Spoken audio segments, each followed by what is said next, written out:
Welcome back to the English Daily Podcast. I'm Anna, and today we're talking about street food around the world, one of the most exciting ways to learn about a culture through language, smell, and taste. I'm Jake, and I love this topic already. Street food is more than a quick snack. It's often the food that local people eat on busy days, and it can tell you a lot about a place.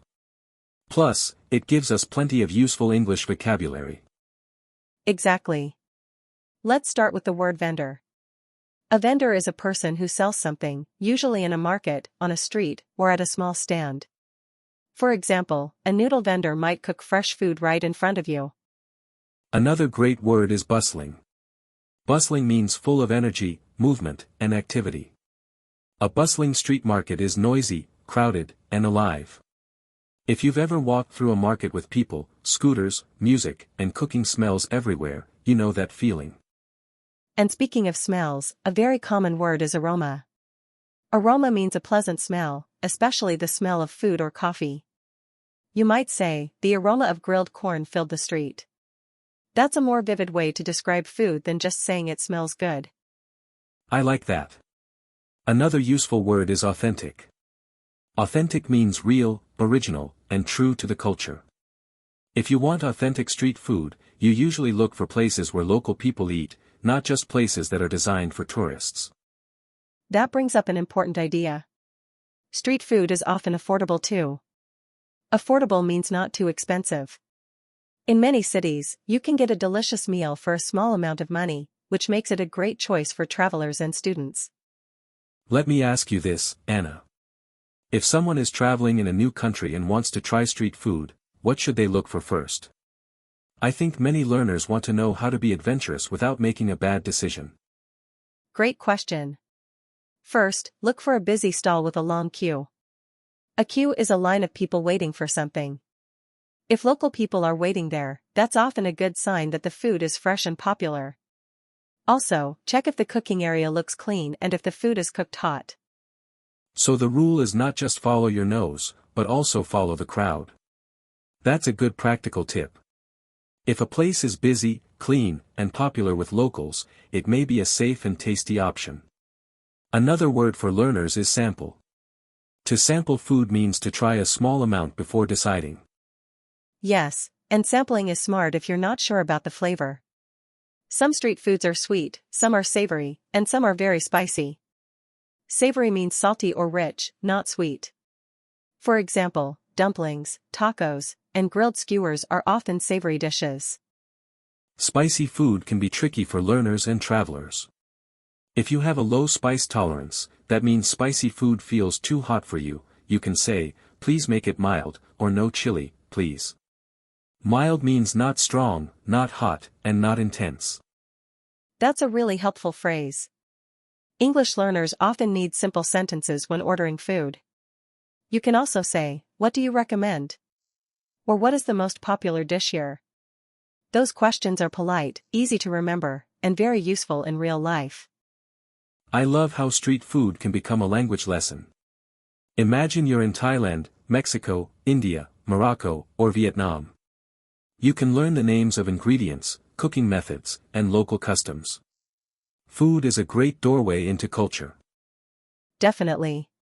Let's talk about a few common food words. Ingredients are the things used to make a dish, like rice, herbs, meat, vegetables, and sauces. A garnish is a small decoration or topping added to make food look better or taste fresher, like chopped herbs or lime. And here's another helpful word, portion. A portion is the amount of food you get. Street food often comes in small portions, which is nice because you can try several things in one day. Instead of eating one giant meal, you can create your own little food tour. That's true, and a food tour is a great phrase too. It means visiting several food places to try different dishes.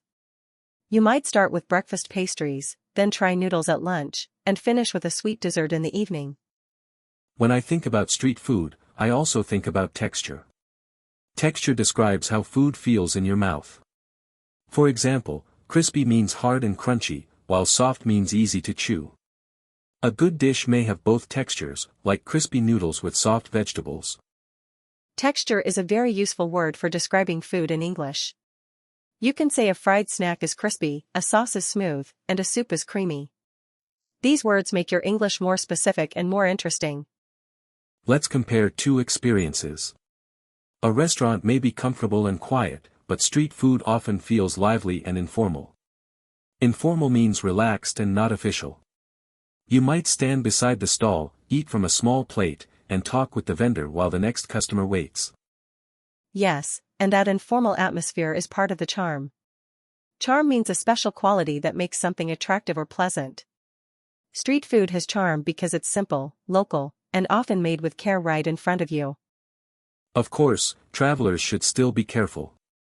One practical tip is to watch how the food is handled. If the vendor uses clean tools, fresh ingredients, and hot cooking, that's encouraging. If you're sensitive to food, choose freshly cooked items instead of food that has been sitting out for a long time. Another tip is to learn a few polite phrases in the local language, even if you only know a little. But in English, you can still use simple phrases like I am allergic to nuts, or does this contain dairy? The word allergic is important because it tells people about a serious food reaction. That's such an important point. Allergy means your body has a bad reaction to a food or substance. If you have an allergy, you should always be clear and careful. Safety comes first, even when you're excited to try something new. Absolutely. Let's add a fun vocabulary word, hidden gem. A hidden gem is something wonderful that not many people know about yet. A tiny street stall with amazing food can be a hidden gem in a city full of expensive restaurants. I love hidden gems. They make travel feel like an adventure. An adventure is another useful word here because it means an exciting experience with some risk or surprise. Trying street food can be a small adventure, especially if you're in a new country and you don't know the menu. If the menu is difficult, you can use context clues. Context clues are hints that help you understand the meaning of words from the situation around them. You can look at pictures, watch what other people order, and ask simple questions to understand what to try. That's an excellent learning strategy, not just for food but for English in general. Watch, listen, guess, and ask. Those 4 actions help you learn naturally. Street food is perfect for this because there are many real-life clues. Let's not forget the social side. Food can help you connect with people. If you say, "This smells amazing," or "Is this your favorite place?" you can start a friendly conversation. That's a great way to practice small talk, which means light, casual conversation. Small talk is especially useful when you're traveling. A vendor might tell you which dish is most popular, or another customer might recommend something you wouldn't have chosen yourself. Sometimes the best advice comes from people on the street, not from a guidebook. Very true. And for English learners, repeated phrases are powerful. Try using these today. What do you recommend? How spicy is it? Can I have one, please? And thank you, that was delicious. These are short, clear, and easy to use. Let's practice a tiny conversation in our heads. You ask, "What do you recommend?" The vendor says, "Try the chicken skewers." Then you ask, "Are they spicy?" The vendor says, "A little." Finally, you say, "Great, one please." That's simple, natural English. And if you want to sound more polite, you can add please, excuse me, and thank you. Politeness matters in every culture. Even when the words are simple, a respectful tone makes a big difference. So, to wrap up, street food is a delicious way to explore culture and practice English. Today we learned words like vendor, bustling, aroma, authentic, cue, sample, savory, garnish, portion, crispy, allergy, and hidden gem. And we also talked about practical tips: choose busy and clean stalls, start with small portions, ask simple questions, be careful with allergies, and use polite phrases when ordering. Street food can be a fun and safe adventure when you stay aware and curious. If you enjoyed today's episode, remember the big idea: food is language, and language is connection. Listen for new words, notice the smells and textures, and practice speaking whenever you can.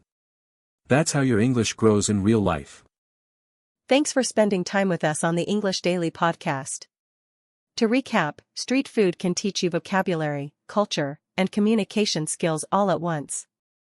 So keep learning, keep exploring, and next time you see a busy food stall, maybe you'll be ready to order with confidence. Exactly. If this episode helped you, please subscribe to the English Daily Podcast, and come back tomorrow for another interesting topic and more practical English you can use right away. See you next time.